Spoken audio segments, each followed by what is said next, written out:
ስሙማ ቆይ ለዶናልድ ትራምፕ ቴክስት ሜሴጅ የምትልኩ የሀገራት መሪዎች ቢበራባችሁ ጥሩ ነው፣ ሪኮንሲደር ብታደርጉ ጥሩ ነው እየተባለ ነው። ለምን ካላችሁ ጋሼ በስተርጅና እንደ ቲኔጀር እንደ ቀበት ቲኔጀር የተላከላቸውን ቴክስት ሜሴጅ ስክሪንሻት እያደረጉ መፖሰት ስለጀመሩ ነው።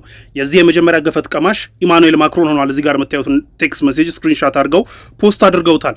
የዚህ ሁሉ ችግር የዚህ ሁሉ ጭቅጭቅ መንስኤ የምን መሰላችሁ? ትራምፕ እኔ የዓለም ንጉስ ነኝና እኔን ካልተቀበላችሁ በሚል ጭቅጭቅ ነው። እንዴት እንደሆነ ልንገራችሁ። ትራምፕ አሁን ቦርድ ኦፍ ፒስ የሚባል ቦርድ ኦር ፒስ ካውንስል እያቋቋም ነው።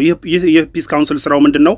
ዓለም ላይ አሁን ፕሪቴክስቱ አሁን ገዛ ላይና ደን ዓለም ላይ ኤልስዌር ይላል። ሶ ኤልስዌር ማለት የትም ነው ሰላም የማስከበር ስራ የሚሰራና ከዩኤን ፓራሌል የሆነ ነው። ባይዘው ዩኤንን ያገለለ ልክ እንደ ዩኤን አክት የሚያደርግ እና ራሳቸው ትራምፕ ደግሞ ፕሬዚዳንቱ የሆኑት መሪ የሆኑበት ፒስ ካውንስል እያቋቋም ነው። ሶ የፒስ ካውንስል የዩኤን ያጸደቃቸው ኢንተርናሽናል ሎ ምናምን የሚባሉ ነገሮችን በሙሉ ኢግኖር ያደረገና ዩኤንን ለመጣል ደን የትራምፕ ፒስ ካውንስል ደግሞ እንደ ዩኤን አክት እንዲያደርግ እየተንቀሳቀሱ ነው። በዚህም ወደ 60 ሀገራትን ኢንቫይት አድርጓል እስካሁን እንዲገቡ። እስካሁን ኦፊሻል የመለሰ ባይኖርም ፍራንስ ደግሞ አልገባም ብላለች። እስራኤል እነ ሩሲያ ምናምን ብዙ ሀገራቶች ተጋብዘዋል እስካሁን ድረስ ማለት ነው የዛ ቦርድ ኦፍ ፒስ ላይ። ናው ዘ ፕሮብለም ምን መሰላችሁ? ይህ ቦርድ ኦፍ ፒስ የሚባለው ትራምፕ ሊያቋቁሙት ያሰቡትና ራሳቸውን ፕሬዚዳንቱ የዛ ቦርድ ፕሬዚዳንት አድርጎ የሾሙበት ቦርድ ኦፍ ፒስ ማቋቋሚያ ቻርተር ላይ ምን ይላል መሰላችሁ? የቦርድ ኦፍ ፒስ ፕሬዚዳንት አሁን ላይ ትራምፕ ማለት ነው ያላቸው ፓወር በጣም የተለጠጠ ነው። አንደኛ ምንድነው ዩኒላተራል ቪቶ አላቸው። ዩኤን ሴኩሪቲ ካውንስል እንደምታውቁት 5 ሀገራት ቪቶ ፓወር አላቸው። እዚህ ላይ ግን ቦርድ ኦፍ ፒስ ላይ ግን ትራምፕ ብቻቸውን ዩኒላተራል ቪቶ ብቻቸውን ነው ቪቶ ያላቸው። ስለዚህ ያው የዓለም ፈላጭ ቆራጭ እሳቸው ሊሆኑ ነው ማለት ነው። እሳቸው ሲሉ ነው የሚወሰነው ማለት ነው። አንዴ እንደ ንጉስ።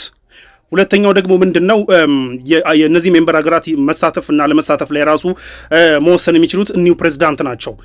ሶ አንተ የአይነ ከለር ካልተመቻቸው ትራምፕ ቀጣይ ላትሳተፍ ትችላለህ ማለት ነው አኮርዲንግ ቱ ቻርተር። ሶስተኛው ደግሞ በጣም አስቂኙ ነገር ምን መሰላችሁ? ፕሬዚዳንቱ ስልጣናቸው ሲያልቅ አልጋ ወራሻቸውን ሹመው ነው የሚሄዱት። ራሳቸው ናቸው አልጋ ወራሽ የሚመርጡት የሚል ቻርተር አለ። ሶ ይህን ቻርተር በኮፒ አድርገው በየሀገራቶቹ ልከዋል ከኢንቪቴሽን ጋር።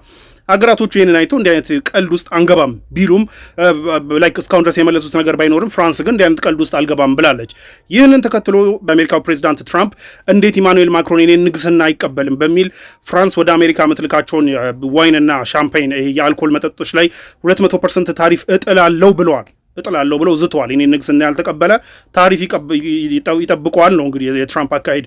ኤኒዌይ ይህንን ተከትሎ እንግዲህ ኢማኑኤል ማክሮን ቴክስት ሜሴጅ ልኮላቸው ነበረ። ይህን ነገር ተውና ተገናኝተን እናውራ፣ ችግር የለውም በውይይት እንፈተዋለን የሚል የሰላም አዘል የሆነ ቴክስት ልኮላቸው ነበር። አሁን ዳቮስ ስዊዘርላንድ ላይ የወርልድ ኢኮኖሚክ ፎረም ሚቲንግ የተካሄደ ነው። ሶ ከዛ ሚቲንግ በኋላ እንግዲህ እኔ የጂ7 ሚቲንግ ላዘጋጅ እችላለሁ ፓሪስ ውስጥ። ሶ እዛ ተገናኝተን በሰላም እናውራ፣ ችግር የለውም ምናምን ብሎ ኢማኑኤል ማክሮን ነገሩን ለማርገብ የላክላቸውን ቴክስት ሜሴጅ ትራምፕ ስክሪንሻት አድርገው ኢማኑኤል ማክሮን ውጭ ላይ ይፎክራል እንጂ እዚህማ የለመነኝ ነው የሚል አንደምታ ያለው ፖስተዋል ማለት ነው።